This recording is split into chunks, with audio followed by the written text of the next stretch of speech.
Hello everyone, this is doctor Uday Shankar और आप जुड़ चुके हैं सोशल जंक्शन से।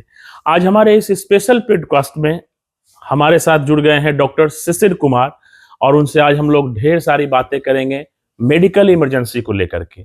इस पॉडकास्ट में इनका पहली बार आना हुआ है। सर, सोशल जंक्शन में बहुत बहुत स्वागत है आपका। धन्यवाद सर।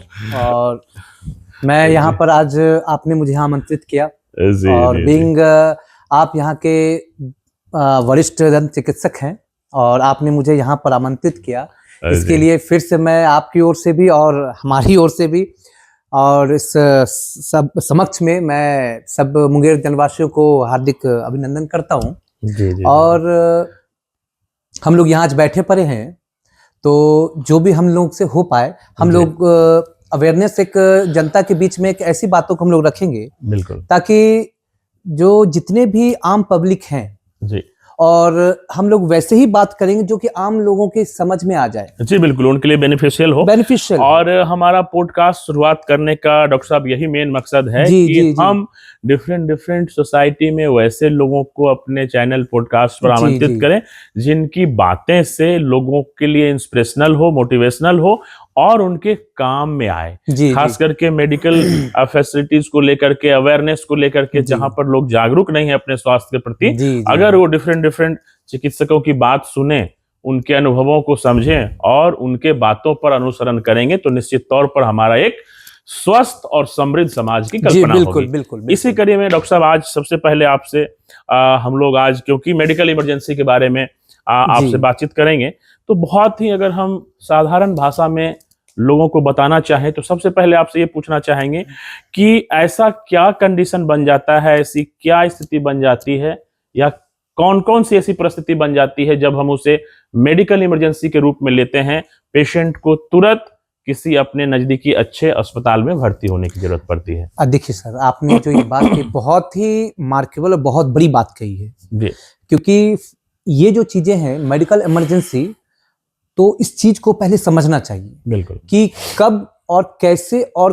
किस चीज को हम लोग मेडिकल इमरजेंसी के तौर पे समझें और उस पर हम लोग क्विक एक्शन लें। जी, तो जैसे हम लोग इस तत्कालीन जो हम लोगों के स्वास्थ्य जो डिटोरिएट हो रहा है, गंभीर हो रहा है, तो नॉर्मल से जो एक एबनॉर्मलिटी की ओर जो लक्षण आते हैं जी, उस चीज को हम लोग मेडिकल इमरजेंसी कहते हैं। कि अब जैसे हम अभी बहुत हम स्वस्थ हैं या कोई व्यक्ति बहुत स्वस्थ है, अचानक उसको लग रहा है कि बहुत घबराहट लगने लग गई जी, और छाती में दर्द होने लग गया, माथा दर्द होने लग गया, सिर दर्द होने लग गया, वॉमिटिंग जैसी टेंडेंसी होने लग गई। तो ये कुछ समय ऐसा आता है कि शरीर उसको 5 मिनट में अंदर हो सकता है उसको हील कर ले या उसको एडजस्ट कर ले, लेकिन अगर वो 5-10 मिनट में अगर नहीं हो रहा और डिटोरिएशन होता ही जा रहा है, बढ़ रहा है, तो वो हम लोगों को तुरंत मेडिकल इमरजेंसी उसको हम लोगों को मानना चाहिए। जी, एक छोटा सा सवाल सर यहीं पर कि क्या मेडिकल इमरजेंसी सिर्फ अनकॉन्शियस पेशेंट को कहेंगे या कोई पेशेंट कॉन्शियस भी है और वो मेडिकल इमरजेंसी से सफर कर रहा है? ये भी बहुत बढ़िया बात कहा आपने सर, बहुत बढ़िया बात आपने, एकदम बिल्कुल जानकारी वाली बात आपने पूछा जी, कि जैसे अगर कोई हार्ट अटैक का पेशेंट है सपोज, ठीक है, या फिर स्ट्रोक का पेशेंट है, ठीक है, वो अनकॉन्शियस नहीं होगा सर, वो हमेशा एक सिम्टम्स देगा, एक साइन देगा। जी, सिम्टम्स तो डॉक्टर ने देखा चाहिए सिम्टम्स है, ठीक है, साइन पेशेंट ने बताया, ठीक है, वो सिम्टम्स है, हमने देखा कि वो साइन इसमें आ रहा है। लेकिन क्या है कि जैसे अब हार्ट अटैक के पेशेंट है, वो severe chest pain, sweating, vomiting tendency लेकर के आ सकते हैं, बट वो अनकॉन्शियस नहीं है। लेकिन ये जो चीजें घबराहट और स्वेटिंग, पसीना आना ज्यादा और नॉजेटिक मतलब वॉमिटिंग टाइप की टेंडेंसी जो हो रही है, ये मेडिकल इमरजेंसी इसको समझना चाहिए कि अगर चेस्ट पेन हो रहा है तो क्यों हो रहा है, तुरंत इसको समझ कि नॉर्मल तो चेस्ट पेन किसी को नहीं हो सकता, उसके साथ घबराहट हो रही है तो समझ जाइए कि मेडिकल इमरजेंसी है। साथ में वॉमिटिंग भी का टेंडेंसी भी आ रहा है या वॉमिटिंग हो गया हो तो उसको हम लोगों को मेडिकल इमरजेंसी व्यूअर्स को बहुत बड़ा अपडेट दिया डॉक्टर शिशिर सर ने कि आप ये समझ लीजिए कि सिर्फ अनकॉन्शियस हो जाना, जैसे आपके घर में अगर कोई बेहोश हो गया, गिर गया, तो वो सिर्फ मेडिकल इमरजेंसी नहीं है। कोई पेशेंट कॉन्शियस भी है, मतलब कि वो बिल्कुल होश में है, बातचीत कर रहा है, and he is suffering from medical emergency. ये आपको समझना होगा। अब उस सब चीजों पर एक एक करके हम लोग विचार विमर्श करेंगे। सर, मेडिकल इमरजेंसी में सबसे पहला अभी हम लोग हार्ट प्रॉब्लम्स को लेकर के पहले चर्चा करते हैं कि हार्ट अटैक आने से पहले कुछ ऐसे बार जैसे एंजाइनल पेन हो गया या कुछ ऐसी चीजें होती है जो आम आदमी को पता नहीं है, तो एक आम आदमी अपने शरीर में दिनचर्या में क्या ऐसा बदलाव महसूस करे या ऐसा सफर करे तो उसको अलर्ट हो जाना चाहिए कि मुझे लग रहा है कि हार्ट वगैरह की दिक्कत हो रही है या हार्ट अटैक आने वाला है या हार्ट हमारा कमजोर हो गया है, हार्ट संबंधित प्रॉब्लम मेरी बढ़ेगी। क्या क्या सिम्टम्स होंगे, एक आम आदमी को इतनी नॉलेज होनी चाहिए। बिल्कुल सही बात है सर। देखिए, हार्ट अटैक के रिगार्डिंग बहुत लोगों की बहुत अलग अलग धारणाएं हैं। ठीक है। सबसे पहली क्या है कि लोगों में मिथ बहुत है, क्योंकि हम लोग वैसी ही बातें करेंगे जो जितने भी मेडिकोज हैं वो तो खैर जान ही रहे, उनको बताने की आवश्यकता नहीं। और हम लोग यहाँ बैठे हैं जो नॉन मेडिकोज हैं, हम लोग उनको रूट ऑफ कॉज एक रूट लेवल पे हम उसको कैसे समझा सकते हैं जी, और अवेयरनेस कैसे हम लोग बना सकते हैं बिल्कुल सोसाइटी को। तो अब जैसे अगर हार्ट अटैक की बातें हैं तो बहुत लोगों में एक एग्जाम्पल देंगे कि बहुत लोग मरीज आता है हम लोग के पास आते हैं कि सर पेट दर्द दे रहा है बहुत ज्यादा यहाँ पर, तो क्या है, तो बस नौजिया लग रहा है, पेट दर्द बहुत हो रहा है, लेकिन स्वेटिंग भी हो रही है, कितने देर से हो रही भाई, तो बोलते हैं सर देखिए ना मुझे पिछले 3-4 घंटों से ऐसा हो रहा है। ओके ठीक है, हम लोगों ने उसको बोला कि अच्छा ठीक है सिस्टर उनका ईसीजी करें। तो वो लोग बोलते हैं कि सर दर्द पेट में हो रहा है, आपने ईसीजी कराया। बहुत लोग ऐसे पेशेंट होते हैं जो एपिगैस्ट्रिक पेन लेकर के आ रहे हैं, सर ये भी बहुत दर्द दे रहा है, उस समय से आर्म्स में भी दर्द दे रहा है और नौजिया लग रहा है, गैस फॉर्म टाइप का हो रहा है। 90% पेशेंट जो है वो और उनके रिलेटिव ये जो एपिगैस्ट्रिक पेन होता है वो पेन जो है आपको ये गैस्ट्रिक पेन के रूप में वो लेते हैं और कंफ्यूज हो जाते हैं और एक गोल्डन टाइम जो है हार्ट अटैक वो खो देते हैं। तो ये जो चीजें हैं इस चीजों को जानना चाहिए कि हम लोगों को पेट में दर्द हो कहाँ रहा है। तो मरीज लोग बोलते हैं कि सर आप पेट में दर्द हो रहा है, उल्टी से मन कर रहा है, तो गैस का हो सकता है, आप ईसीजी करा रहे हैं। तो हम लोग उनको समझाते हैं कि देखिए सर यहाँ पर क्या है कि अगर एपिगैस्ट्रिक पेन है इसका मतलब क्या हार्ट के पिछले हिस्से में कुछ दिक्कत हो सकती है। हम लोग वहाँ ईसीजी करते हैं, अगर ईसीजी में कुछ नहीं तो वेल एंड गुड, आप एक तरीके से सेफ हो गए कि चलिए आपको हार्ट अटैक की समस्या नहीं है। और मेरा जो डिफरेंशियल डायग्नोसिस है वो हम लोग भी क्लियर हो जाएंगे, चलिए ठीक है हार्ट पेशेंट का सेफ है तो हम लोग अब एब्डोक्योर बनेंगे। तो लोग बोलते हैं अच्छा चलिए ठीक है डॉक्टर साहब। तो यहाँ पर मैं आपको ये बताना चाहूंगा कि ये जो हार्ट अटैक का जो सिम्टम्स है ये भी हो सकता है कि एपिगैस्ट्रिक पेन हो, सीने के पास पेन हो, सीने के बीच में पेन हो, सीने के नीचे पेन हो, पेट के ऊपरी साइड पेन हो, ये भी आपका हार्ट अटैक का सिम्टम्स है। उसके साथ जो associated with that epigastric pain जो है वो आपका हो सकता है कि बाजू में जाए दर्द, ठीक है, हो सकता है कि इसके साथ घबराहट, पसीना और वॉमिटिंग टेंडेंसी या वॉमिटिंग हो भी जाए।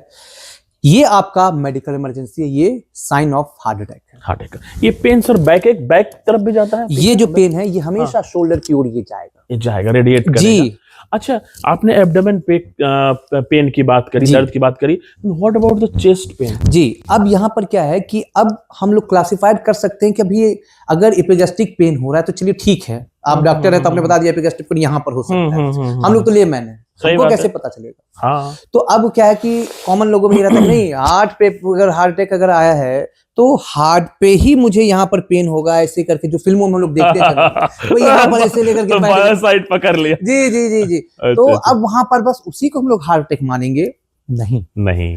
अगर हम लोग अगर चेस्ट पेन जो हो रहा है, हार्ट अटैक जो होता है वो डिफरेंट टाइप होता है, इंफीरियर वॉल में है, पोस्टीरियर वॉल में है, लेटरल वॉल में है। मतलब क्या कि हार्ट के पिछले हिस्से में है या निचले हिस्से में हो सकता है, आगे वाले हिस्से में हो सकता है। बिल्कुल। तो जिस हिस्से में होगा उसका सिम्टम्स आपका अलग अलग होगा। तो इसलिए मैंने कहा कि अगर हार्ट के पिछले हिस्से में या निचले हिस्से में होगा तो हम लोग को एपिगैस्ट्रिक पेन हो सकता है, मोस्ट कॉमन 90% केसेस। अगर हार्ट के अगले हिस्से में होगा तो हम लोग फिल्मों की तरह हार्ट यहाँ पकड़ेंगे, लेफ्ट साइड में चेस्ट पेन होगा। और अगर लेटरल साइड होगा तो हम लोग यहाँ पकड़ते हो, डॉक्टर साहब यहाँ देखिए यहाँ से बहुत देर से जा रहा है, जकड़न सा लग रहा है। तो ये सब क्लासिकल साइन है जो हम लोगों को तो हार्ट अटैक आने के ये सिम्टम है, यहाँ से पेशेंट को अलर्ट हो जाना चाहिए और तुरंत अपने नजदीकी अच्छे और जो भी है यहाँ पर नजदीकी आप किसी भी क्वैक प्रैक्टिशनर, किसी भी झोला छाप के पास आप ना जाए, सिर्फ और सिर्फ नजदीकी अपने अस्पताल जाए, जो भी आपको वहाँ चिकित्सक के पास, अच्छे चिकित्सक के पास आप वहाँ जाए, आपको इसका निवारण मिलेगा। बिल्कुल। हार्ट अटैक संबंधित जो सिम्टम्स थे वो डॉक्टर शशि सर ने बहुत ही बढ़िया से डिफाइन किया है, और आशा करूंगा कि व्यूअर्स इस चीजों की गंभीरता को समझेंगे, और ऐसे सिम्टम अगर किसी को हो तो तुरंत आप जिस भी शहर से देख रहे हैं अपने अच्छे नजदीकी क्वालिफाइड स्किलफुल डॉक्टर से संपर्क करें। जो लोग भी जिनको हम लोग कह सकते हैं अनक्वालिफाइड लोग हैं, जिनकी कि ये सब चीजों को हैंडल करने की स्किल नहीं होती है, वहां जाकर के टाइम पास नहीं करना है। सर ने एक बार टर्म यूज किया था गोल्डन टाइम, उस पर भी हम चर्चा करेंगे। तो वो गोल्डन टाइम को आपको खोना नहीं है, तुरंत चिकित्सक के पास पहुंचना है। सर लगे हाथों बता ही दें कि बराबर मेडिकल टर्म में हम लोग सुनते हैं कि वो गोल्डन टाइम निकल गया। जी क्या होता है सर गोल्डन टाइम? अब इस गोल्डन टाइम को क्या कहते हैं कि जैसे कोई भी हार्ट अटैक अगर पेशेंट होता है तो हार्ट अटैक अगर आ गया तो अब क्या आ गया तो हाँ तो मरीजों के मन में रहता है कि भाई हार्ट अटैक अगर आ गया तो डॉक्टर बोलते हैं कि भाई एंजियोग्राफी करना है, स्टंट लगना है। डॉक्टर तो पैसे बनाने के लिए करते हैं और डॉक्टर बहुत दबाव डालते हैं, नहीं जल्दी कीजिए। डॉक्टर तो अपना पैसा बनाने के लिए अपना बोलते हैं। पहला चीज ये मिथ है। वो गोल्डन जो बात होती है, गोल्डन पीरियड, गोल्डन टाइम, वो इसलिए कहा जाता है कि अगर हार्ट अटैक अगर आया है तो मैंने अभी आपको बताया था कि हार्ट के किस हिस्से में अगर हार्ट अटैक अगर हो रहा है तो हार्ट अटैक का मतलब क्या है कि पर्टिकुलर नसें जो है वहां की ब्लॉक्ड हो गई। बिल्कुल। जो 3 नसें हमारे हार्ट पे जो जाती है वो नसें ब्लॉक हो गई, किसी एक में ब्लॉक हो गई। फिर मैं कह रहा हूं यहां पर कि मैं कोई भी ऐसा नहीं बताऊंगा कि अब एंटीरियर वॉल में क्या है, लेटरल वॉल में क्या है, और क्या कहता है कौन सा क्या कहता है हार्ट में कौन सी नसें किस साइड जा रही हैं पिछले हिस्से में, तो मैं वो मेडिकल टर्म यूज नहीं करूंगा। अभी हम लोग वैसे बताएंगे जो कि एक लेवल व्यक्ति जो भी समझ सके, वो समझ सके। मेडिकोस जो भी है वो सब जान ही रहे कि कहां पर क्या है नहीं है। तो ये जो हार्ट अटैक होता है वो इनिशियल अगर हम लोग 3 आवर्स 2.5 से 3 घंटे जो होते हैं वो क्रूशियल समय होता है। अब बोले वो क्रूशियल समय क्या है, what's the difference between that crucial time then after the 3 hours, what the difference between these two time period? तो मैं आपको ये बताऊंगा कि ये जो पहला जो पीरियड है अगर उस समय हम लोग अगर डॉक्टरों की सलाह से अगर चलते हैं और बाद वाले अपने अनुसार से चलते हैं, मतलब बाद वाले मेरे अनुसार हो गया, तो इस दोनों फर्क ये होता है कि हार्ट अटैक में क्या होता है कि आपकी तो हार्ट की नसें तो ब्लॉक हो गई, ब्लड का फ्लो तो खत्म हो गया, हार्ट उस साइड जो है वो इस्कीमिया की ओर बढ़ गया। मतलब क्या है, due to the lack of blood supply या due to the absence of the blood supply, वहां की जो लेयर है, वहां की जो मसल्स है, वहां का जो हिस्सा है वो भाग काम करना बंद कर देगा, जी बिल्कुल, कमजोर हो गया। बिल्कुल। तो जिसके कारण क्या है कि हमारा जब हार्ट ही जब कमजोर हो जाएगा तो बाद में इलाज कराने के बावजूद भी तुम्हारा हार्ट कमजोर ही रहेगा ना, कमजोर ही रहेगा। तो उस समय क्या होता है कि आपको डॉक्टर बोलते हैं कि डॉक्टर साहब इलाज तो कराए ले ली है लेकिन सांस फूलबे करे छे, इतना दूर भी नहीं चला पार छे, सांस फूले छे, की तो इलाज कर लो। तो that is the difference between that golden period time and the after the golden 3 hours of the heart attack time period. तो ये जो होता है डॉक्टर क्या करते हैं कि आपको बताते हैं कि सर, माता जी, दादी, नानी आप तुरंत कराइए ताकि हम आपके हार्ट के फंक्शन को बढ़ा लेंगे। वो जैसे हार्ट का फंक्शन आपका बिलो द 45 हुआ, बस कहानी खत्म। हार्ट को डैमेज होने से डैमेज होना स्टार्ट होता है। लेकिन अगर उस गोल्डन पीरियड में अगर हम लोग करते हैं तो हार्ट का फंक्शन आपका 110% डॉक्टर जो भी रहेंगे सीना ठोक के बोलेंगे नहीं आपका हार्ट एकदम बिल्कुल बेहतर है, आप जाइए, कहीं भी कोई दिक्कत वाली बात नहीं है। तो ये जो हम लोगों को सिर्फ टाइम जो बचाना होता है वो हार्ट के फंक्शन को बचाना होता है, जिसको बोलते हैं सर इजेक्शन फ्रैक्शन। ठीक है सर, इजेक्शन फ्रैक्शन जो होता है वो हार्ट की फंक्शन को हम लोग बचाने के लिए वो गोल्डन पीरियड में रखते हैं। उसके बाद अगर कोई आता है तो उसका हार्ट की फंक्शन सर वो डिटोरिएट कर जाती है, फिर दवाइयों पर लंबे समय पर पूरे हम लोग उसको रिकवर कर पाए तो कर पाए, अन्यथा नहीं। लेकिन वो जब एक बार डिटोरिएट हो गया सर तो वो कभी किडनी को फेल्योर में लाता है, तो कभी आपका लिवर सेल्स फेल्योर में आएगा, तो ये सब चीजें फिर लगी रहती है, मल्टी ऑर्गन प्रॉब्लम जी। तो फिर मल्टी ऑर्गन इन्वॉल्व होना स्टार्ट होता है, क्योंकि हार्ट तो हमारा सिर्फ और सिर्फ एक मोटर का काम करता है सर, जो कि पंप करना। उसको अगर शुद्ध रक्त भी मिलेगा तो भी वो पंप करेगा, शुद्ध रक्त मिलेगा तो वो भी पंप करेगा, लेकिन हमें उस मोटर का तो ख्याल रखना है, सही बात। जो तो ये चीजें है sir the importance of the golden time period of heart attack. Viewers को बताना चाहूंगा कि देखिए डॉक्टर शिशिर कुमार सर के अकॉर्डिंग जब भी कोई प्रॉब्लम्स में आप आते हैं और चिकित्सक सलाह देते हैं कि आपको जल्द से जल्द सर्जरी करवा लेनी है, जल्द से जल्द ट्रीटमेंट करवाना, उसके पीछे यही राज रहता है कि आपका हार्ट खराब होने से पहले ही हम उसको रिकवरी मोड में ले लें। खैर, मेडिकल इमरजेंसी में एक हमारा हार्ट अटैक आ गया, दूसरा सर हम स्ट्रोक की तरफ आप मूव करेंगे। स्ट्रोक के पेशेंट्स को सर क्या प्री सिम्टम्स रहेंगे और एक आम आदमी अपने जीवन में क्या ऐसा बदलाव महसूस करे जो कि वो अलर्ट हो जाए कि हमको फ्यूचर में स्ट्रोक आ सकता है, या चिकित्सक को हम दिखा लें, स्ट्रोक से हम बच जाएं। ठीक है सर, बहुत बढ़िया सर। देखिए सर, स्ट्रोक क्या है और अटैक क्या है, ये दोनों में डिफरेंस है। हम लोगों को अब कोई भी व्यक्ति, किसी को स्ट्रोक हो सकता है, चाहे वो आइदर हीट स्ट्रोक हो, कोल्ड स्ट्रोक हो, उसके कारण भी हो सकता है, रीजन है पर्टिकुलर। और सबसे महत्वपूर्ण चीजें हैं कि जो भी व्यक्ति हाइपरटेंसिव हो, डायबिटिक हो, इसको कॉमन चीजें होती है, हार्ट अटैक आने के चांसेस होते हैं, स्ट्रोक आने के चांसेस। ठीक है सर। अब क्या है कि स्ट्रोक जो है, हम लोग अपने लाइफस्टाइल को बेहतर रखें, प्राकृतिक रखें, अपने आप को प्रकृति से जोड़ें, सुबह सुबह की एक्सरसाइज करें, हेल्दी खाना लें, ऑयली फूड बिल्कुल नहीं, जंक फूड बिल्कुल नहीं, तो ये हम लोग स्ट्रोक से हम लोग बचे रहते हैं। जी, स्ट्रोक जो है सर, सिर्फ और सिर्फ हम लोग अपने आप को अगर एक हेल्दी एनवायरनमेंट दें, हम लोग को स्ट्रोक नहीं होगा, किसी प्रकार की स्ट्रोक नहीं आएगी, चाहे न्यूरो स्ट्रोक हो, किडनी स्ट्रोक हो, ये सब हम लोगों को नहीं आएगा। अपने ब्लड प्रेशर को, रक्तचाप को नियंत्रित रखना ये कितना जरूरी है? जी जी जी बिल्कुल, ये एग्रीवेटिंग फैक्टर है सर। ब्लड प्रेशर, शुगर, ये दो चीजें जो है सर, वो एग्रीवेटिंग फैक्टर है। ये दो चीजें जो है वो हम लोग एक एज ग्रुप के बाद होता है, तो उसको हमको नियंत्रित करना है, तो वैसे व्यक्ति को स्ट्रोक नहीं आएगा। लेकिन स्ट्रोक जो ऐसा देखा गया सर, 25 सालों में भी आ सकता है, 30 साल में भी आ गया किसी को न्यूरो स्ट्रोक। तो वहां पर क्या है सर कि हम लोग अपनी लाइफस्टाइल हेल्दी रखें, हम अपने आप को प्रकृति से जोड़ें, प्राकृतिक रहें, एक्सरसाइज करें और इसके बाद एक हेल्दी खाना खाएं। बस इससे हम लोगों को स्ट्रोक से हम लोग बचे रहेंगे। स्ट्रोक से बचे रहेंगे जी। कोलेस्ट्रॉल वगैरह का भी रोल है सर? जी बिल्कुल। कोलेस्ट्रॉल, अब सर क्या है, कोलेस्ट्रॉल जहां तक है, तो कोलेस्ट्रॉल का क्या रोल होता है कि हम लोग के शरीर में सर एक अच्छे कोलेस्ट्रॉल होते हैं, एक बुरे कोलेस्ट्रॉल होते हैं। तो अब है क्या कि अगर हम लोग एक हेल्दी डाइट ले रहे हैं, हेल्दी डाइट के अनुसार, तो हमारे शरीर में अच्छे कोलेस्ट्रॉल बढ़ेंगे। वो अच्छे कोलेस्ट्रॉल क्या करते हैं कि एक अच्छा हमारे शरीर में जो इम्यूनिटी देता है, वो इम्यून सिस्टम को वो बूस्टअप करता रहता है। लेकिन जैसे बैड कोलेस्ट्रॉल जब बढ़ता है, क्यों? जब हम लोग अनहेल्दी खाना स्टार्ट करते हैं, प्राकृतिक होना बंद कर देते हैं, प्रकृति से हम लोग एक्सरसाइज नहीं करते, प्रकृति से जुड़ाव कम करते हैं, जंक फूड खाना प्रारंभ करते हैं, तो उस समय क्या होता है कि ये जो हमारा शरीर एक सुस्त में जाता है, खाने से जो हमारे शरीर में जो अपशिष्ट पदार्थ का जमना स्टार्ट होता है, वो कहाँ जमेगा सर? लीवर मेटाबोलाइज कम करेगा, तो फैटी लिवर इनिशियल फेज में होगा। अब वहां पर फैटी लिवर स्टार्ट हुआ तो धीरे धीरे क्या करेगा कि मेटाबोलाइज कम करेगा, तो ओवरऑल क्या है कि कोलेस्ट्रॉल हमारे ब्लड में भी बढ़ना स्टार्ट होगा। और जब वो ब्लड में बढ़ना स्टार्ट होगा तो खून का गाढ़ापन स्टार्ट होगा। अब वो गाढ़ापन ऐसा थोड़ी है सर कि हम अगर गाढ़ापन हुआ तो हमारे हार्ट में हो या ब्रेन, कहीं भी हो सकता है। वेसल्स को भी नैरो कर देता है सर। जी जी, कहीं का भी सर, कहीं का भी होगा सर, कहीं का भी हो सकता है। तो ये कोलेस्ट्रॉल जो है सर, ये बहुत खराब चीज है सर।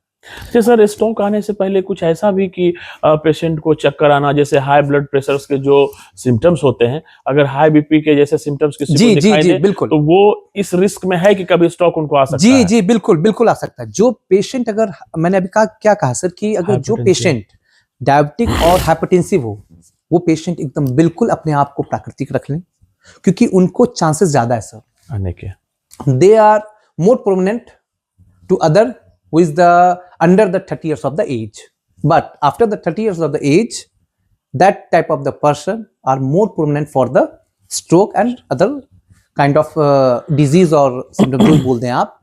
क्योंकि इस एज ग्रुप में सर डिफरेंट टाइप ऑफ की तकलीफें स्टार्ट होती है, शुगर बीपी, तो उसको तो ज्यादा अलर्ट में रहने की आवश्यकता पड़ती है। बिल्कुल। इसी सर इमरजेंसी में, मेडिकल इमरजेंसी में एक इमरजेंसी ये भी आता है कि कोई इंजरी हुआ घर में ही या घर से बाहर ही, एक्सेसिव ब्लीडिंग हो रहा है। जी बिल्कुल। उस कंडीशन में पेशेंट्स को क्या करना चाहिए? जी देखिए सर, जैसे ब्लीडिंग होगी तो सबसे मोस्ट कॉमन जो ब्लीडिंग होती है सर, वो है एपिटैक्सिस, नाकों से ब्लीड होना, मोस्ट कॉमन। और उसमें भी सर क्या है कि जो एपिटैक्सिस होता है most common in that person who is suffering from hypertension, जो रक्तचाप से ग्रसित हैं। अचानक से ब्लड प्रेशर बढ़ गया, ठंड के मौसम में कॉमन है सर, ब्लड प्रेशर बढ़ा तो सबसे पहले क्या होता है कि हमारे जो ये नाक के जो एरिया सबसे पूरे बॉडी में सबसे सेंसिटिव एरिया है, इस ट्रायंगल को बोलते हैं स्टेपल्ड एरिया। यहाँ पर जो है सर मोस्ट ऑफ द जो वेन्स होते हैं, बहुत पतली पतली होती है वेन्स, सबसे ज्यादा गुच्छे में यहीं पर होता है, वो सबसे पहले इफेक्टेड होती है और ये ब्लीड करना स्टार्ट करता है। बट सर कभी इंजरी हो गया, एक्सीडेंटल हो गया, अगर एक्सीडेंटल केस में बहुत ज्यादा ब्लीडिंग हो रहा है तो वैसे कंडीशंस में पेशेंट को पहले थोड़ा स्टेबलाइज करना चाहिए, ब्लीडिंग रोकना चाहिए प्रेशर से, तब हॉस्पिटल लाना चाहिए, या फिर try to bring them to hospital first?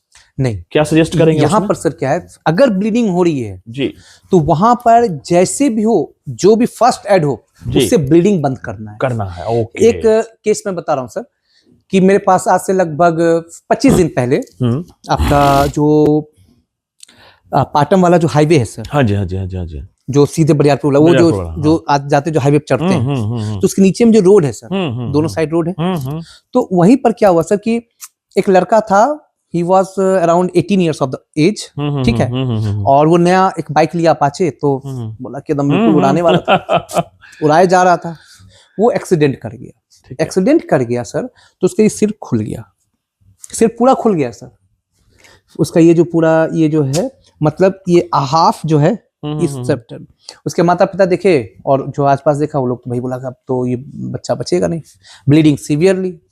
तो वहां का एक उसको पहचानने वाला था कि फलाना का बेटा है, तो उसने क्या किया, अपना गमछा उठाया, तुरंत उसको वहां पर प्रेशर दे करके उसको बांध, तो उन्होंने ये अच्छा किया जी, बिल्कुल वेरी गुड। अब क्या है सर कि जो पेरिफेरल नर्व्स होते हैं वहां पर अगर वो खुला रहेगा तो ब्लीड करेगा सर, उसको चाहिए बस जस्ट एक प्रेशर दे दीजिए हल्का सा, वो दब जाता है, ब्लीड तो हो रही सर लेकिन परफ्यूज्ड नहीं हो रही है, और दबाने से क्या है वहां ब्लड क्लॉट जल्दी होगा, तो फिर इसके बाद हम लोग यहाँ पर आएंगे तो हम लोग देखेंगे क्या करना है नहीं करना है, लेकिन उस समय वहां पर हमें रोकना है जैसे भी हो। तो फिर वहां पर रुके आया, फिर यहाँ पर आया, तो फिर हम लोग रिगार्डिंग फिर जो भी इसका ट्रीटमेंट था आगे, फिर हम लोगों ने किया, पेशेंट बढ़िया सीटी वगैरह कराया, सीटी वगैरह बहुत बढ़िया, लेकिन ब्लीडिंग कंडीशन में सर सबसे पहले अगर हम लोग को वहां पर जो भी है एक फर्स्ट एड के अनुसार हम लोग को उसको वहां पर रोकने की कोशिश करनी चाहिए। इसी सर मेडिकल इमरजेंसीज में हमारा एक और आता है स्नेक बाइट का, कई बार केस आ जाता है। बिल्कुल। तो स्नेक बाइट में जो मिथ्स है समाज में, जो मैं देखता हूँ कई बार क्या होता है, डिफरेंट देवी स्थान पे जाकर के पानी पिलाना, ऐसा करना, वहां पर कट कर देना, जहां पर हुआ वहां से कट करके कुछ लोग मुंह से फिल्म को देख करके खून चूसने लग जाते हैं, या ब्लीड करवाना देना चाहते हैं। क्या सर ऐसे लोगों में आप ये इसको भी अगर एक इमरजेंसी के रूप में लें, मेडिकल इमरजेंसी है सर, बिल्कुल स्नेक बाइट वाला, बिल्कुल तो इसमें क्या सलाह देना चाहेंगे व्यूअर्स को, क्या करना चाहिए अगर इस तरह से स्नेक बाइट हो जाता है तो एकदम से आदमी घबरा जाता है, तो उस घबराहट को कंट्रोल करते हुए क्या करना चाहिए? जी बिल्कुल, बहुत बढ़िया क्वेश्चन किया सर, क्योंकि हम लोग जिस सराउंडिंग में रह रहे हैं, मुंगेर जिस क्षेत्र में पड़ता है सर, उसके सराउंडिंग में ये सब स्नेक बाइट सर कॉमन है, खास करके ग्रामीण क्षेत्रों में जी अभी भी जी। तो सबसे पहले सर यहाँ पर मैं कहना चाहूंगा कि जो स्नेक बाइट है उसको किसी भी मिथ में ना रहे, नजदीकी अपने अस्पताल लेके जाएं, उसमें सिर्फ और सिर्फ उसमें कुछ भी मत करिए, आप नजदीकी अस्पताल लेके जाइए, कोशिश कीजिए कि जो स्नेक काटा है अगर उसको पहचान है तो वेल एंड गुड, उस स्नेक को आप पकड़ने की कोशिश मत कीजिए, हो सकता है आज के डेट में सबके पास फोन है, उसका फोटो खींच लीजिए ताकि कोई भी डॉक्टर रहेंगे तो वो स्नेक को पहचान जाएंगे कि वो वेनमस है या नहीं। पहली चीजें देखिए कहाँ कहाँ हम लोग सर उसको आइडेंटिफाइड करेंगे और मरीज को हम कितना बेहतर से बेहतर फैसिलिटी दे पाएंगे। अगर वो स्नेक जो है नॉन पॉइजनस है, वाटर स्नेक है, रेटल स्नेक है, ये सब नॉन पॉइजनस है, तो वहां पर बहुत सारे पेशेंट ऐसे आते हैं, बहुत सारे ऐसे व्यक्ति होते हैं, बहुत सारे ग्रामीण होते हैं कि इवन सांप को देखते के साथ वो बेहोश होने के बाद सांप तो काट लिया, देख लिया तो बेहोश होने लग जाते हैं, लेकिन उनको ये पता नहीं कि वो पॉइजनस है या नहीं है, पहली चीजें। और अगर पॉइजनस स्नेक ने काट लिया, आपने उसका फोटो ले लिया, तो हम लोग को वहां पर ट्रीटमेंट में हम लोग को बहुत बेनिफिट होता है। दूसरी बात है मरीज के लिए बेनिफिट होता है। तीसरी मेन बात है क्या, वहां पर आपको जैसे स्नेक बाइट होता है आप बिल्कुल वहां मत रुकिए, तुरंत उठाए, जो भी नजदीकी स्वास्थ्य केंद्र है, गवर्नमेंटल हॉस्पिटल फर्स्ट, आप वहां जाइए, मैंने क्यों कहा गवर्नमेंटल हॉस्पिटल, क्योंकि सर गवर्नमेंटल हॉस्पिटल में एंटी वेनम वहां पर at the same time huge amount में वहां पर अवेलेबल रहता है, जिसके कारण मरीज के लिए वहां पर कोई दिक्कतें नहीं आती। फिर यहाँ पर कुछ लोग बोलेंगे कि सर आपने कहा कि क्या कहते हैं ये गवर्नमेंट हॉस्पिटल, तो प्राइवेट हॉस्पिटल में क्यों नहीं? तो प्राइवेट हॉस्पिटल में क्या कहते हैं वहां भी जाएं सर, क्योंकि वहां भी अवेलेबल रहता है। लेकिन क्या है सर कि आपका जो गवर्नमेंट की प्रोटोकॉल है, उस प्रोटोकॉल के तहत हम लोग के क्या कहता है जितने भी गवर्नमेंट हॉस्पिटल वो हम लोग के नजदीक टू नजदीक सबके पास रहते हैं। इसलिए मैंने आपको कहा ग्रामीण क्षेत्रों में भी अवेलेबल है, पीएचसी है, आप वहां पर सबसे पहले क्या कहते हैं अपने वहां पर हॉस्पिटल जाए, क्योंकि आपको प्राइवेट हॉस्पिटल अगर दूर है तो वहां जाने का आपको समय उतना मत दीजिए, तो आप तुरंत गवर्नमेंट हॉस्पिटल जाइए। फर्स्ट सेकंड थिंग कि बहुत लोग करते हैं उसको टाई कर देते हैं, कट कर देते हैं। हाँ। जी, तो वहां पर हम लोगों को टाई जो है कर सकते हैं, बट एकदम लूज, ताकि एक उंगली तक जा सके। क्योंकि अगर ब्लड अगर वहां पर कांटेक्ट में आ गया है, पॉइजनस स्नेक के अगर कांटेक्ट में अगर आया है, तो नो डाउट वो वेनम तो वहां चला गया है। अगर हम वहां पर टाई कर देंगे तो ऑब्वियस सी बात है कि जो हमारा ब्लड सर्कुलेशन है वो अफेक्टेड होगा। पर्टिकुलर सरफेस, जो पर्टिकुलर एरिया जहां पर ब्लड सप्लाई नहीं होगा, वो सड़ने लग जाएगा, वो अफेक्ट हो जाएगा। तो जिसके कारण क्या है कि वहां पे स्टीमिया कॉज करेगा और वहां पर वो दिक्कत कर जाएगा। तो इसलिए हम लोगों को कम करना है, ताकि जो वेनम का जो ट्रांसफ्यूजन है हमारे ब्लड में, जो फैलाव है वो स्लो हो सके। बस हम लोग इतना ही कर सकते हैं। अच्छा सर, एक बहुत ही इंपॉर्टेंट क्वेश्चन पूछ रहा हूँ जी, कि जैसे ही पॉइजनस स्नेक बाइट करता है तो उसका पॉइजन न्यूरोटॉक्सिक होता है सर। हाँ, यहाँ पे मैं एक बताना चाहूंगा सर कि या हिमेटोटॉक्सिक भी होता जी, कि यहाँ पर जो होता है सर कि जो स्नेक बाइट जो होता है, ये जो पॉइजनस स्नेक है उसको कुछ कैटेगराइज में किया गया है। ओके। जैसे पहला न्यूरोटॉक्सिक, दूसरा हिमोटॉक्सिक, दूसरा तीसरा होता है कार्डियोटॉक्सिक। इसके अलावा कोई वेनम है नहीं सर। अभी जो हमारे पूरे ऑल ओवर वर्ल्ड में जो सबसे वेनमस स्नेक होते हैं उसको हम लोग टाइपन और ब्लैक मामा को हम लोग सबसे ज्यादा हम लोग मानते हैं। ओके। टाइपन और ब्लैक मामा को, जो कि हिमेटोकार्डियोटॉक्सिक होता है, हिमेटोकार्डियो न्यूरोटॉक्सिक होता है, अरे भाई साहब, कार्डियो न्यूरोटॉक्सिक होता है। तो जिसके कारण क्या है कि पेशेंट जो है तुरंत सर इसी बात पर एक क्वेश्चन लेना चाहूंगा, कितना समय देता है सर ये? जी स्नेक बाइट हुआ और आदमी को डेथ होने और उसको बचा लेने के बीच का कितना समय होता है कि हम इतना समय में पहुंचाए तो निश्चित तौर पर पेशेंट को बचा लेंगे? अब इस चीज के लिए मैं आपको एकदम बिल्कुल क्लियरफाई करूंगा सर कि जैसे अभी हमारे इंडिया में इंडिया में सर ब्लैक मामा नहीं मिलते, टाइपन नहीं मिलते। ब्लैक मामा का मोस्ट कॉमन सर है ऑस्ट्रेलिया वगैरह में, टाइपन वगैरह में, अफ्रीका वगैरह में भी कॉमन है, टाइपन वगैरह भी वहाँ कॉमन है। हम अपने अगर इंडिया की बात करें, इंडिया में सबसे मोस्ट कॉमन सर स्नेक आता है वो है आपका कोबरा, और आपका क्या कहता है ये कोबरा करैत, ठीक है, कोबरा करैत, ये बेसिक चीज है सर।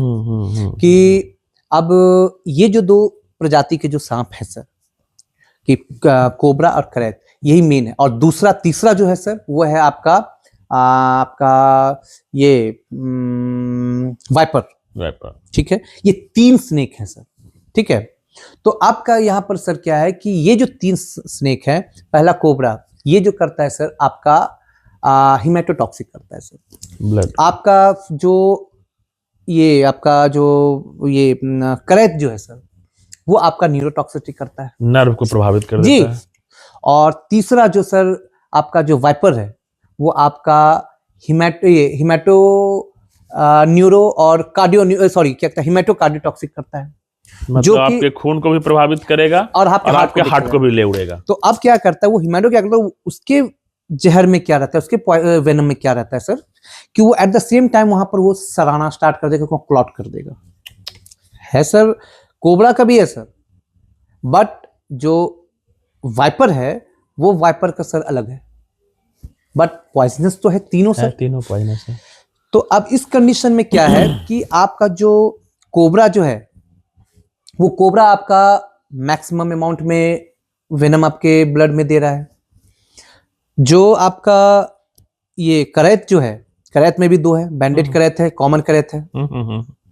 तो अब ये दोनों जो है आपका सर जो इसका जो वेनम है उसका वेनम सर है थोड़ा सा, लेकिन पेशेंट को लेने के लिए काफी है। अब ये वाइपर जो है इसका भी है सर एक माइल्डली देखेंगे, ज्यादा इसका भी स्नेक का वेनम नहीं है, बट क्या है कि पेशेंट को सरा के मार देता है, क्योंकि उसी समय एट द सेम टाइम आपका कार्डियो और हिमेटोटॉक्सिक किया, दोनों को शांत कर दिया। तो ये 3 स्नेक ही बेसिकली हमारे इंडिया में पॉइजनस है, रेस्ट ऑफ नॉन पॉइजनस है। इसी 3 स्नेक को हमको पहचानने की आवश्यकता है। 3 कैटेगराइज किया गया है और तीनों कैटेगराइज का मैंने बता दिया, कौन न्यूरोटॉक्सिसिटी करता है, कौन कार्डियोटॉक्सिसिटी करता है, कौन हिमेटोटॉक्सिसिटी करता है। ऑन एन एवरेज सर की अगर बात करें, कितना समय देता है आदमी जी को अब जीवित क्या है, रहने इसीलिए इसमें सर समय की तुलना नहीं करनी है सर। आपको जितना जल्दी से जल्दी होता है तो वहां लेके जाना है। मिनिमम सर आधा घंटा 20 मिनट तो पेशेंट बच ही सकता है। बिल्कुल बिल्कुल बिल्कुल बिल्कुल आराम से आप एकदम बिल्कुल 20 मिनट के अंदर जितना आप एकदम लेके जा सकते हैं आप लेके चली जाए। जितना आप देर करेंगे आपको उतना दिक्कत होगा जी। सो मेडिकल इमरजेंसी में हम लोग एक स्नेक बाइट की भी चर्चा किया, सर ने बहुत ही ब्यूटीफुली बताया। एक सर स्कॉर्पियन बाइट भी आता है। अब स्कॉर्पियन बाइट में सर देखा गया है कि वो पॉइजनस तो है सर, ठीक है, लेकिन बहुत ऐसे केस में देखा गया है कि वो जो रेडिएटिंग पेन जो होता है, पॉइजनिंग तो करता है, पॉइजनस तो है, बट वो रेडिएटिंग पेन करता है, जिसके कारण पेशेंट जो है, जो अफेक्टेड पेशेंट होते हैं, वो उस पेन को बर्दाश्त नहीं कर पाते, और वो अफेक्टेड जो होता है वो रेडिएटिंग पेन, वो सीधे वो कार्डियोटॉक्सिसिटी कर सकता है, कार्डियोजेनिक हो सकता है। तो यहां पर क्या है कि आप नजदीकी जाएं और मुश्किल से क्या 10 से 15 मिनट में आपको जो भी डॉक्टर होंगे वहां आपको स्टेबल कर देंगे। हम लोग को तो सर 5 मिनट लगता है, 5 मिनट में लोग स्टेबल कर देंगे। तो ये सब चीजें हैं। तो अब स्कॉर्पियन बाइट कॉमन है। अब ये जो 3 स्नेक हैं जो पॉइजनस है, ये भी हमारे इंडिया में कॉमन है। तो ये सब चीजें सर जो है कि हम लोग को जितना जल्दी से जल्दी हो सके, एटलीस्ट कम से कम अगर हम लोग को नजदीकी लग रहा है 10 मिनट तो हम 10 मिनट में पहुंचेंगे, 20 मिनट तो 20 मिनट में पहुंचेंगे, लेकिन हम लोग को जितना जल्दी से जल्दी हम लोग अस्पताल जाए, स्वास्थ्य केंद्र पहुंचेंगे, हम लोग तो पेशेंट को सर्वाइवल रेट हम लोग बढ़ा सकते हैं, बिल्कुल बढ़ा सकते हैं। बहुत धन्यवाद सर। अब यहाँ से हम लोग सर एक और मेडिकल इमरजेंसी के बारे में जानना चाहेंगे आपसे, दैट इज सीजर। जी बहुत सारे कॉमन्स हैं जी। तो क्या सर सीजर बच्चों में ही होता है या बड़े एज ग्रुप में भी होता है, या फिर सीजर होने के बाद जिसको बोलचाल की भाषा में दांती लगना भी बोलते हैं, जी बिल्कुल ऐसा क्लंच कर लिया, पूरा दांत खींच लेगा, हाथ पैर खड़े कर देगा, आंख को पूरा ऊपर कर देगा, अनकॉन्शियस हो गया। जी जी बहुत लोग तो सोच लेते हैं कि पेशेंट अब एकदम अब मरने के कगार में है। ऐसी इमरजेंसी जब आ जाती है सर तो घबरा जाते हैं सब। क्या करना चाहिए ऐसे कंडीशन में? घर पे पेशेंट को स्टेबल करके हॉस्पिटल लाना चाहिए, या इस तरह का हो गया एकदम पूरा पैर हाथ फेंकने लगता है? जी बिल्कुल बिल्कुल बिल्कुल सर, है ना। तो इस पे मैं बताना चाहूंगा में क्या करना चाहिए आम आदमी को। देखिए सर, सीजर अगर आ रहा है तो सीजर तो बहुत टाइप के होंगे, मैं इस पर चर्चा नहीं करूंगा, लेकिन अब करना क्या है हम लोग उस पर चर्चा करते हैं। सीजर किसी को आ गया तो सीजर जब आता है सर तो हमारे ब्रेन में अल्ट्रेशन हो जाता है, हमारे ब्रेन की तरंगों का। तो उस समय क्या होता है कि हमारा कुछ देर के लिए ब्रेन काम करना बंद कर दिया, क्योंकि हमारा ब्रेन ही सब चीज को सिग्नल दे रहा है। अगर हम लोग कुछ खा रहे हैं, हम लोग हाथ धुला रहे हैं, हम लोग देख रहे हैं, हम लोग टेस्ट ले रहे हैं, हम लोग बोल रहे हैं कुछ पे, तो हमारे ब्रेन हमारा सिग्नल दे रहा है। अब किसी को अगर सीजर आ गया, एट दैट सेम टाइम हम लोगों को घबराना नहीं है। हम लोगों को मरीज को तुरंत एक समतल भाग में ले जाना है, एकदम समतल भाग में जी।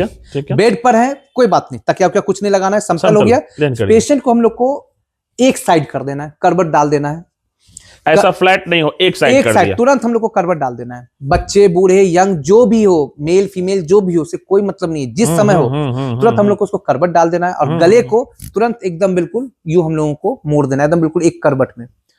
क्योंकि जब सीजर होता है सर तो उस समय बहुत ऐसा चीज देखा गया है कि हमारा सलाइवा वो हमारा कंठ पे आके वो इकट्ठा होता है, और उस समय वो जो सलाइवा है वो हमारा फेफड़ा में ना चला जाए, तो जिसके कारण क्या वो एस्पिरेट ना कर जाए, फेफड़ा हमारा चोक ना कर जाए। इसलिए हम लोग करते हैं क्या, सबसे पहले हम लोग सीजर के लिए उस समय हम लोग एक साइड करते हैं, ताकि अगर जो भी सलाइवा बना वो निकल जाए। हमने पहला वहां बचाया। दूसरा, सीजर के कारण सर कोई भी नहीं मरेगा, कंडीशन अलग अलग हो सकती है, लेकिन जनरली वहां कोई नहीं मरेगा। सीजर का एपिसोड मुश्किल से हो सकता है सर कि 15 सेकंड का हो, 10 सेकंड का हो, 20 सेकंड का हो, उससे ज्यादा नहीं रहेगा। जैसे हम लोगों ने कर दिया, पेशेंट का हिलना डुलना एकदम बिल्कुल स्थिर हुआ, हमने उसको जगाया, ठीक है, नॉर्मल रहा। उस समय हम लोग को एक करवट डालना है और कोई भी सलाइवा नहीं जाने देना है। दूसरी बात, पकड़ के रखना है थोड़ा देर के लिए करवट, ताकि हम उस पोजीशन में रखें, उसका वेट करना है कि कब हमारा वो शांत हो। और दूसरी बात है, जो मेन चीज होता है, उस समय बहुत लोग होते हैं कि अरे पानी पिलाओ, जूते सुंघाओ, ये सब गलत मिथ है सर। पानी बिल्कुल भी नहीं। क्यों? अभी हमने कहा कि पेशेंट को हम लोग समय इसलिए करते हैं ताकि कोई सलाइवा या कुछ भी थूक वगैरह जो है हमारे ट्रकिया, हमारे जो गैस्ट्रिक नली जो है, खाने की नली जो है, उसके अलावा अगर हमारे ट्रकिया में चला गया, श्वसन नली में चला गया, तो उस समय हम लोग एस्पिरेट कर सकते हैं। तो उस कंडीशन के लिए हम लोग जब मोड़ के रख रहे हैं तो पानी पिलाना तो सर बिल्कुल उचित नहीं है। मैंने यहाँ पर एकदम बिल्कुल डिफरेंशिएट कर दिया। बिल्कुल पानी बिल्कुल नहीं, जूते सुंघाना बिल्कुल मिथ है, कुछ काम नहीं करना। वहां तो ब्रेन के तरंगों का अल्ट्रेशन हो रहा है सर, तो वहां पर हम लोग क्यों जूता सुंघाने से कुछ फायदा नहीं होगा। वहां पर उनको दिक्कतें आई हैं तो हम लोगों बस इस कर लिए, जैसे वो शांत हुआ रिलैक्स, फिर इसके बाद आराम से हम लोग डॉक्टर के पास लेके चलेंगे। अच्छा, अगर कोई क्रोनिक पेशेंट है सीजर का और उनको पता है कि ये मेडिसिन देते हैं तो सीजर इनका कंट्रोल हो जाता है, हाँ। तो पेशेंट को जब स्टेबल करेंगे, क्योंकि आपने अभी बात कही कि पानी देंगे तो कहीं वो श्वसन नली में चल जाएगा, अगर पेशेंट थोड़ा रिलैक्स हो गया, कॉन्शियस हो गया, हमारे बातों को रिस्पॉन्ड करने लग गया, लेने लायक स्थिति में आ गया, हाँ, तब हम वो एक उस मेडिसिन को दे सकते हैं। बिल्कुल बिल्कुल। एंड देन फिर उसको हम इसका हम लोग डॉक्टर के पास ले जाएंगे। बहुत अच्छा इन्फॉर्मेशन सर। इसमें ध्यान देने वाली बात यह है कि पेशेंट का पोजीशन कैसे करना है, डॉक्टर साहब ने जैसे बताया वो, और करवट करके माउथ से जो भी मुंह में सलाइवा वगैरह है वो सबको हमें ड्रेन आउट करवा देना है। वो अपने आप ड्रेन आउट होता चला जाएगा। बहुत कुछ नहीं करना, ड्रेन आउट अपने आप होते चला जाएगा। अगर हमने सिर्फ एक एकौसी, जिसको बहुत शानदार जानकारी डॉक्टर साहब। एक और मेडिकल इमरजेंसी के बारे में जानना चाहते हैं, ग्रामीण क्षेत्रों में बहुत कॉमन है, ऐसे शहरों में भी हो सकता है, दैट इज करंट लगना, बिजली लग जाता है, जो कि कहीं पर आजकल तो शॉर्ट सर्किट होने की वजह से, कहीं नंगा तार होने की वजह से जब करंट लगता है पेशेंट्स को, उस कंडीशंस में एक्चुअली में पेशेंट को होता क्या है शरीर में, ये भी आम आदमी को बताएं, और कितना जल्दी उनको पहुंचाना हॉस्पिटल जरूरी है, या घरों में भी कुछ उसका बिल्कुल। ऐसे कंडीशंस होने पर करंट लग गया, बिजली लग गया, लोग तो घबरा जाते हैं। लेकिन रिलैक्स होकर के एक आम आदमी को 2-3 पॉइंट सर समझा दें कि करंट लगते ही आपके बॉडी के साथ क्या बदलाव होता है, क्या ऐसी दिक्कतें होने लगती है और क्या करना चाहिए। जी, सबसे पहले सर करंट लगा जी, ठीक है, तो उसके भी कुछ कैटेगराइज्ड है, फॉरगेट इट, हम लोग फिर वहीं पर लोकल लैंग्वेज में हम लोग बात चलेंगे। करंट लगा तो हमने देखा कि करंट लग रहा है, ठीक है, या कोई व्यक्ति देखा उसको करंट लग रहा है, तो तुरंत उसको जाकर के हम लोग को बचाना नहीं है, हम लोग उसको छूना नहीं है, बचाने के अंदर से छूना नहीं है। सबसे पहले हम लोग को देखना है कि सप्लाई कहाँ का है, हम लोग अगर हो सकता है सप्लाई काट दें, ऑटोमेटिक वो गिरेगा। अगर बाय द वे वो सप्लाई का हमको नहीं पता चल रहा है तो हम लोग लकड़ी का कोई भी सामान, सूखा और या फिर प्लास्टिक का कोई सामान जो कि इलेक्ट्रिसिटी का बैड कंडक्टर हो, कुचालक हो, सुचालक नहीं कुचालक हो, बैड कंडक्टर जिसमें बिजली प्रवाहित नहीं हो पाए, उससे हम उस व्यक्ति को अलग हटा देंगे। ठीक है, अब वहां तो हो गया। अब उस कंडीशन में क्या होगा सर, या तो मरीज स्टेबल होगा तो चलो ठीक है थोड़ी देर के बिठाए, और या तो मरीज बेहोश हो जाएगा। दोनों कंडीशन में हमको मरीज को तुरंत नहीं छूना है। क्यों? क्योंकि उसके शरीर में जो है वहां पर बिजली का जो है इलेक्ट्रिसिटी का प्रवाह हो चुका है। हमको उसको न्यूट्रलाइज्ड होने के लिए हमको उसको लकड़ी का कोई तख्ता हो, ओके, उस पर हमको रख देना चाहिए ताकि उसका जो न्यूट्रलाइज्ड हो सके, शरीर का जो ये भाग है वो निकल जाना चाहिए। लकड़ी पर बिठा दिए, एक पैर धरती में सटा दिए, न्यूट्रलाइज्ड हो गया, फिर हम उसको छुए, वरना हमें भी करंट लग जाएगा। तो ये सब चीजें को हम लोग को बस ध्यान देना है, और ये ज्यादा देर के लिए नहीं होता सर, तुरंत हो जाता है, तुरंत हो जाएगा। तो इसलिए क्या कि तुरंत ये जो चीजें हैं फ्रैक्शन ऑफ सेकंड या मिनट बोल दें, इसमें ये तुरंत न्यूट्रलाइज हो जाता है, तब हम लोग व्यक्ति को हम लोग पकड़ लेते हैं। क्योंकि अगर कोई व्यक्ति अगर करंट जिसको लग रहा है, अगर हम उसको छूने के लिए जाएंगे, हमने इलेक्ट्रिसिटी या कोई भी वैसे चीजों को नहीं पकड़ा है जिसमें इलेक्ट्रिसिटी है, हमने तो सिर्फ व्यक्ति को पकड़ा है। इसका मतलब इलेक्ट्रिसिटी उसमें भी उतनी ही मात्रा में बह रहा है, हमने जैसे छुआ उतने मेरे मात्रा में भी आ गया। लेकिन जैसे मैंने उसको उससे हटाया तो कुछ देर के लिए इलेक्ट्रिसिटी जो न्यूट्रलाइज्ड हुए बगैर उसमें वो मौजूद रहता है, तो हम उसको न्यूट्रलाइज करना चाहिए, तब हम लोग उसको आगे। बेसिकली सर बिजली करता क्या है? इलेक्ट्रिसिटी किसी के शरीर में प्रवाह हुआ तो आपके इलेक्ट्रोलाइट्स को या ब्लड को या फिर क्या चीज को किस तरीके से पेशेंट को डैमेज कर देता है? डायरेक्ट क्या उसका कोई ब्रेन प्रेशर है, हार्ट प्रेशर है, या वाइटल ऑर्गन पे? बिल्कुल इलेक्ट्रिसिटी जो होता है सर वो हमारे वाइटल ऑर्गन को ही डैमेज करता है सर, हमारे ब्लड सेल्स को डैमेज करता है, हमारे पेरिफेरल टिश्यू को डैमेज करता है, हमारे हार्ट को डैमेज करता है, हमारे ब्रेन को डैमेज करता है।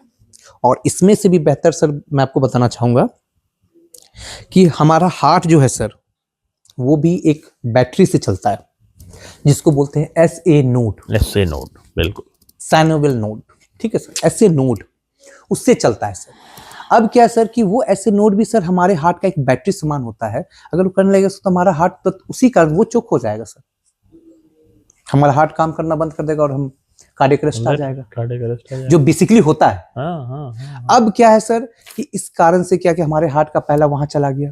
अब होगा क्या सर कि जब वो हमारे ब्लड में हमारे शरीर में जब एक इलेक्ट्रिसिटी की तरंगे जो आ रही है, हमारे ब्रेन की जो तरंगे हैं वो तो उसको एक्सेप्ट नहीं करेगा, हमारा ब्रेन इंजुरी होना स्टार्ट हो जाएगा, ब्रेन के जो टिश्यूज हैं वो इंजर्ड होना स्टार्ट हो जाएंगे, तो वहां पर अब न्यूरो इंजुरी होना स्टार्ट हो जाएगी, ब्रेन की इंजुरी होना स्टार्ट हो जाएगी। तो सर करंट से sir injury sir multiple injury है, उसका व्याख्यान सर क्या कहता है 2 शब्दों में नहीं हो सकता। तो लेकिन इस सब चीजों में सर यही है कि हमें तुरंत मरीज को साइड करना चाहिए, जैसा आपने कहा जी। अगर मरीज स्टेबल है हमको उसको न्यूट्रलाइज करके हमको उसको थोड़ा सा वेट करना चाहिए कि हाँ पे मरीज ठीक है, फिर भी हमको मरीज को फिर से क्या कहता है डॉक्टर के पास लेके जाना चाहिए, सारी चेकअप होनी चाहिए कि कोई किसी प्रकार की कोई इंजरी तो नहीं हुई। अगर यदि कोई मरीज अनकॉन्शियस हो गया है कि उसको भी न्यूट्रलाइज करके, तो उसको भी नहीं छू लेना है, न्यूट्रलाइज करके तुरंत हम लोगों को नजदीकी अस्पताल जाना है ताकि हम वहां पर सारा चेकअप जी बिल्कुल बिल्कुल कि आगे की फर्दर जो इवैल्यूएशन मैनेजमेंट इवैल्यूएशन है, ट्रीटमेंट है, वो आगे की प्रोसीड हम। डॉक्टर साहब बहुत सारे हम लोग अभी मेडिकल इमरजेंसीज की आपसे बात की है, लेकिन एक लंबा अनुभव आपका भी रहा है, लंबे समय से आप हॉस्पिटल रन कर रहे हैं, डिफरेंट जगहों पर कंसल्टेंट भी हैं, कॉलेज का भी अनुभव रहा है। सो एक लंबे अनुभव में क्या बताना चाहेंगे कि कौन सी ज्यादा मेडिकल इमरजेंसीज मोस्ट कॉमनली आप हॉस्पिटल में पाते हैं? जी, तो आज के डेट में सर सबसे मोस्ट कॉमन जो मेडिकल इमरजेंसी है सर जी, वो है पॉइजनिंग का जी। गांव घर में बहुत सारे छोटी छोटी बातों पर वो लोग पॉइजन स्ट्रेस में आया, गुस्सा हो गया, पॉइजन इंटेक कर लिए, चाहे it is form of pills और forms of other form of powder, pesticide या अदर जो भी उनको वो लोग लेते हैं। But the most common medical emergency is poisoning nowadays poison के केस जी बिल्कुल। तो उसमें सबसे सर क्या है कि कैसे हैंडल करते हैं सर गैस्ट्रिक लिवाज से लेकर के, और कितना परसेंटेज रहता है पेशेंट को बचने का? कि अगर पेशेंट को हर पॉइजनिंग में सर गैस्ट्रिक लिवाज नहीं करते, ओके, हर केसेस में नहीं करते, जैसे क्लोसिन पॉइजनिंग हो गया, फिनाइल पॉइजनिंग हो गया, इसमें नहीं करते सर। कोई हार्पिक पी लिया, गैस्ट्रिक लवास नहीं करते सर। अब गैस्ट्रिक लवास किस में करते हैं? जैसे ओपी पॉइजनिंग, ऑर्गेनोफॉस्फरस पॉइजनिंग, तो उसमें सर करना है। जैसे कोई पील्स खा लिया, उसमें करना है। तो अब क्या सर कि गैस्ट्रिक लवास क्यों करते हैं ये भी जानना चाहिए। बिल्कुल बहुत लोग करते हैं क्या है कि घरों में पॉइजन इंटेक कर लिया तो भाई सरफ घोर के पिला दिया। अभी सर कल का ही घटना है सर, कल का ही आया था, वो क्या कर लिया कि वो पिया जो क्या बताऊं, क्या उसने बताया, फसलों में जो छिड़काव करते हैं वो वाला क्या? हाँ कीटनाशक कुछ ऐसा करके। वो तो मोस्ट कॉमन था सर। और एक वो पिया शायद कुछ घर के बागवानी में कुछ डालने का, तो वो भी पिया सर, वो पी के आया, ठीक है। तो और या फिर फसल में जो कीटनाशक जो डालते हैं पेस्टिसाइड, वो पी के आते हैं। तो लोग करते क्या है कि तो सरफ घोर के पिला दिए। कल भी पेशेंट जो केस आया, सरफ घोर के पिला दिया, सर सरफ घोर के पिला दिए 2-4 बार उल्टियों करके। पहले के केस में होता था क्या, कुछ नहीं करता था भाई, गोबर घोर के पिलाया। अबे कुत्ता का लेट्रिन कहाँ है, लेट्रिन घोर के पिलाया करते थे। अरे उल्टी करेगा, ये उल्टी कराने के लिए कुछ भी कर रहा है, कुछ भी करेगा। अब क्या है सर कि उस कंडीशन में क्या है कि पेशेंट तो ऑलरेडी एक ऐसा गंभीर समस्या ले लिया है, आपने वैसा चीज दे दिया और गंदी चीज पिला दी, अलग से इन्फेक्शन का कॉज आपने बना दिया। तो वो जो केसेस हैं सर कि नेचुरली अननेचुरल तरीके से वहां पर पेशेंट को जो है मल्टीपल इंजुरी दे दिया गया। एक तो बेचारे ने जाने अनजाने में ले ही लिया, दूसरी बात लोग जो भी है, लोग बाग भी वो भी जाने में एक्सपेरिमेंट कर दिए। तो अब जब पॉइजनिंग की जब बात आती है सर, तो वहां पर सभी पॉइजनिंग में हम लोग जैसे बताया कि गैस्ट्रिक लवास नहीं करते हैं। हाँ। और दूसरी बात है कुछ चीज़ों में, कुछ जो चीज़ें हैं कुछ पॉइजनिंग में उसमें गैस्ट्रिक लवास करते हैं। बेसिक चीज़ें क्या है कि गैस्ट्रिक लवास करने का कि हम लोग के जो अगर हमने इनटेक कर लिया तो फर्दर एब्जॉर्प्शन जो है, री एब्जॉर्प्शन, उसको नहीं होने देना, उसको नहीं होने देना है, उसको एब्जॉर्प्शन नहीं होने देना है। अगर कोई ओपी पॉइजनिंग करके आया है और उन्हें फॉस्फोरस पॉइजनिंग लेकर के आया है या फिर कुछ भी ऐसा पॉइजनिंग लेकर के आया है, तो सबसे पहले हम लोगों को करना क्या है सर, मेल हो फीमेल हो यंग हो बूढ़ा बुजुर्ग जो भी हो, सबसे पहले उसके पूरे बदन को पहले नहला देना है। क्योंकि अगर उसने लिया है तो हमारे छोटे छोटे छिद्र जो होते हैं, पोर होते हैं, उससे वो बाहर निकलना स्टार्ट ओपन करना है उसको, क्योंकि एब्जॉर्प्शन होना स्टार्ट हो गया। अब जो एब्जॉर्प्शन हो गया है सर, तो आप देखिए कि वो आया तो बड़ा बदबू दे रहा है। बदबू क्यों दे रहा है? बदबू ये नहीं दे रहा है, बदबू से उसका जो शरीर में जो उसको ये बाहर निकालने की कोशिश कर रहा है, वो बदबू दे रहा है। तो जी, तो सबसे पहले हमको क्या करना है, उस एक्सक्रीशन को हम लोग को साफ कर देना है। तुरंत कपड़ा हटाइए, तुरंत उसको पूरा नहला दीजिए। एक पहला स्टेप ये हुआ सर। फिर तुरंत हम लोग गैस्ट्रिक लवास के लिए हम लोग कूद पड़ेंगे। उसको तुरंत गैस्ट्रिक लवास देना है।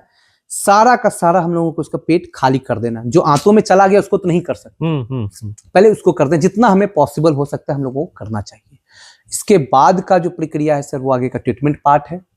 लेकिन उस बीच में कोई भी व्यक्ति अगर ऐसा है तो तुरंत नजदीकी अस्पताल जाएं, वहां इलाज कराएं, गोबर सरफ टट्टी वगैरह ना खिलाएं। कितने देर तक सर सुपरविजन में रखते हैं ऐसे केसेस में कि अगर सरवाइव कर गया पेशेंट तो जान बच गई? 48 आवर्स 48 आवर्स तक सुपरविजन में रखना है। जी सर। अगर वहां तक बॉडी सरवाइव कर गया तो एक जी सर। सर यूपी बिहार में एक और मेडिकल इमरजेंसी के बारे में चर्चा करना चाहूंगा। जी बिल्कुल सर। एकदम आप परिचित होंगे, that is I am talking about the gun shot injury. Just तो गन शॉट इंजरी को कितना बड़ा मेडिकल इमरजेंसी मानते हैं? क्योंकि भाई जब शॉट हुआ गोली, कौन कौन से ऑर्गन को फाड़ा, कौन कौन से ऑर्गन को चीरा, कहाँ कहाँ इंजरी करी है, वो तो एक बार एग्जामिनेशन के बाद ही पता चलेगा। दो तरह के पेशेंट आपको मिलते होंगे, कुछ कॉन्शियस भी रहते हैं, कुछ अनकॉन्शियस भी रहते हैं। बिल्कुल most of the sir conscious रहते हैं। साइट ऑफ गन शूट से सर हम ये आइडिया लगा लेते हैं कि बचेगा कि नहीं बचेगा। जी तो इस तरह के मेडिकल इमरजेंसी को कैसे हैंडल करते हैं सर? भाई आपसे मैं साझा करना चाहूंगा सर, बड़ा इंटरेस्टिंग टॉपिक आपने छेड़ दिया है। अच्छा, इसको सर इसको आंसर देने से पहले बस खाली हम यही जानना चाहेंगे, इस तरह के केस को आपने कितना हैंडल किया गन शॉट वाले को? सर हमको लगता है कि उंगलियां कम पड़ जाएंगी। तो आप बहुत बेटर एक्सप्लेन कर पाएंगे कि अगर गन शॉट के पेशेंट है तो इसको भी कुछ सलाह देंगे कि अगर किसी के परिचित लोगों को गोली लग गई तो उसको क्या करना चाहिए, या सीधा भाग के हॉस्पिटल लेकर आना चाहिए? अभी हाल में ही सर बता रहा हूँ, मुझके ज्यादा नहीं, मुश्किल हमको लग रहा कि महीने 2 महीने पहले हुआ होगा सर। मेरे पास आया पेशेंट, महिला थी। महिला को गोली लगी थी? जी, शी इज अराउंड 47 या 48 ईयर्स ओल्ड। गलती उसकी नहीं थी बेचारी, वो गई थी शादी में सर। हर्ष फायरिंग वाला में जी उन्होंने गाल चुमाना स्टार्ट किया, फायरिंग हुआ। अब क्या हुआ सर कि अब देखिएगा सर, महिला की किस्मत कितनी अच्छी है। अगर बोलेंगे तो मेरे पास हो सकता है उसका एक्सरे भी हो, मैं साझा भी करूंगा। अब वो मैं आपको बताऊंगा थोड़ी देर में। उस समय क्या हुआ कि हर्ष फायरिंग हुआ, गोली चली, डायरेक्शन मुड़ा, महिला को यहां लगा। अच्छा, आर्म्स में? आर्म्स में लगा। ठीक है भाई, अभी आर्म्स तक बात है सर। आर्म्स में लगा, महिला को खून बहने लग गया, उसके घर वाले अफरा तफरी में आ गए। फिर पेशेंट सुबह में मेरे पास लगभग वही 4 बजे आया। अब इसके बाद गए देखे, मुझे लगा कि चलो ठीक है यहाँ पर है, पेशेंट कॉन्शियस लेवल बढ़िया है, पेशेंट हैविंग कंप्लेनिंग की भाई सर बहुत पेन हो रहा है। ठीक है, पेशेंट को हमने स्टेबल किया, देखा कि पेशेंट में अभी स्टेबल है। तुरंत हमने उसका पेशेंट का एक्सरे कराया। एक्सरे में आर्म्स में दिख ही नहीं रहा, गोली कहाँ गया। अब तो ये क्या कहता है, जो गन शॉट जो थी वो रूट ऑफ एंट्री तो दिख रही है और लेकिन रूट ऑफ एग्जिट नहीं दिख रहा। इसका मतलब गोली तो अंदर घुल रही है। अब वहां मुझसे फोन आया कि सर एक्सरे में नहीं दिख रहा। मैंने बोला सीटी करो।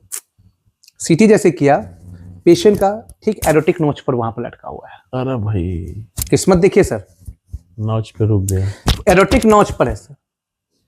मैंने पेशेंट को बोला कि घबराओ नहीं। वो लोग बहुत घबरा गए सर, हार्ट के पास यहाँ पर आया पड़ा है। और वो भी जस्ट एरोटा के पास में, एरोटिक नॉच पर एरोटा के पास में है। इसके बाद क्या है कि मैंने बोला घबराओ मत। फिर मैंने बोला कि काम करिए, पेशेंट का जो है आप एपी आपने कराई, आप एक्सरे एपी और पीए दोनों कर दें। हमने देखा और मैंने बोला लेटरल व्यू से भी आप कीजिए, सब व्यू से मैंने कराया। तो पेशेंट का क्या था सर कि ह्यूमरस को फ्रैक्चर करते हुए वो एंट्री लिया, रिब केज में गया, रिब केज से वो फिसलता हुआ वहां पर गया, क्योंकि सर मोशन जो है पहले टकराई, गन की जो आपकी बुलेट की जो स्पीड थी, वेलोसिटी वो कम हो गई, फिर उससे टकरा के महिला किसमें लगा, बोन जो है सर बहुत सख्त होता है, उसकी रफ्तार को, उसकी वेलोसिटी को उसने भी रोक दिया। फिर जैसे उसके यहाँ पर केज में घुसा है सर, ये जो यहाँ गया है, यहाँ से होते हुए सर आया है, यहाँ पे आया है, पूरा एंट्री दिखा, तो स्पीड थोड़ी कम हो गई और वो रिब केज में तैरते हुए यहाँ पर आके फंस गया। अब उस सिचुएशन में क्या करते सर? तो उस सिचुएशन में क्या है कि ऐसा जो कंडीशन था बड़ा चुनौतीपूर्ण था, तो उस कंडीशन में मैंने बोला सर नहीं, मैंने उसके लिए सबसे पहले मैंने अपने सीनियर से भी मैंने एडवाइस लेना पसंद किया कि नहीं, इस चीज के लिए मैं अपने सीनियर से भी एडवाइस लूंगा, उससे भी डिस्कस करूंगा। मेरे सीनियर ने बताया कि इसको अभी छोड़ देना चाहिए।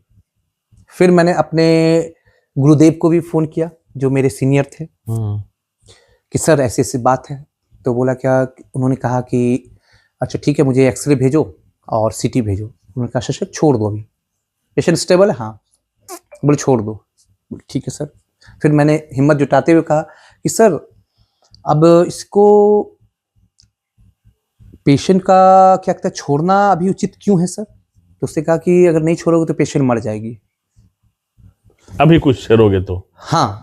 फिर इसके बाद मैंने कहा कि ठीक है सर, मैं समझ गया सारी बातें। उन्होंने कहा कि एरोटिक नॉच पर है, ठीक है, क्योंकि सर उसको अगर छेड़ते तो एरोटा पास था सर, वो एक बार अगर वहां पर ब्लेड लगता, ब्लीडिंग होती तो उसको कोई रोक नहीं सकता, patient on the spot OT में निकल जाती। मेरे सारे सर्जन ने कहा कि भाई ठीक है छोड़ देंगे। वहां मैंने अपना डिसीजन दिया, छोड़ देना है। पेशेंट को सर मैंने 2 महीने के बाद मैंने बोला कि इसके बाद देखेंगे, बोले कि every 15 days follow by the x ray.